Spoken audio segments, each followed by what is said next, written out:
Мұнай-газ өнеркәсібі қазіргі экономиканың негізі. Дегенмен, ол климаттың өзгеруімен қоршаған ортаға айтарлықтай зиян тигізетін парниктік газ шығарындыларының да қайнар көзі болып отыр.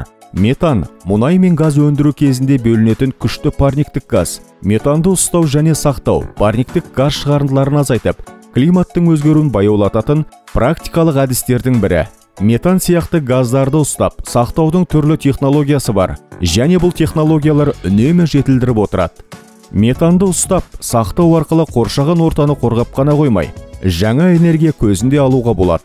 Энергия тиімділігін арттыру мұнай-газ өнеркәсібіндегі парниктік газ шығарындыларын азайтудың ең қарапайым әрі тиімді әдістерінің бірі.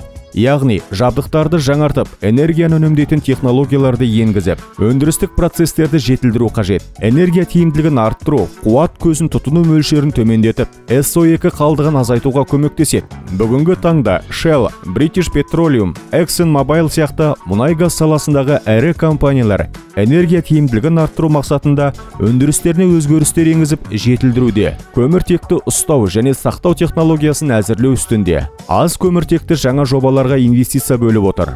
Қазірдің өзінде операция энергия тиімділігін және энергия үнемдеуді арттыру үшін, сондай-ақ баламалы қуат көздерін дамыту жолында бірқатар жобалар іске асырылып жатыр. Дәлірек айтқанда, көміртегі қалдығын азайтып қана қоймай, өндірістік активтерді энергиямен қамтамасыз етудің энергетикалық қауіпсіздігі мен тұрақтылығын арттыру тұрғысынан да жұмыстар атқарылып отыр.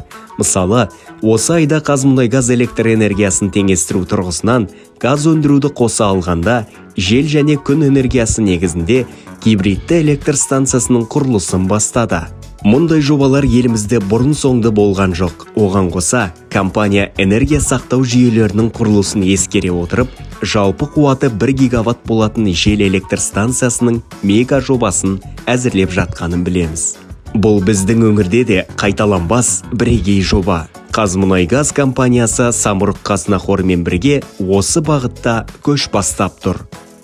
Мұндай газ өнеркәсібіндегі декарбонизация, парниктік газ шығарындыларын азайту, климаттың өзгеруімен күресу үшін ғана емес, кәсіпті ілгерілету үшін де жаңа тиімді болып отыр.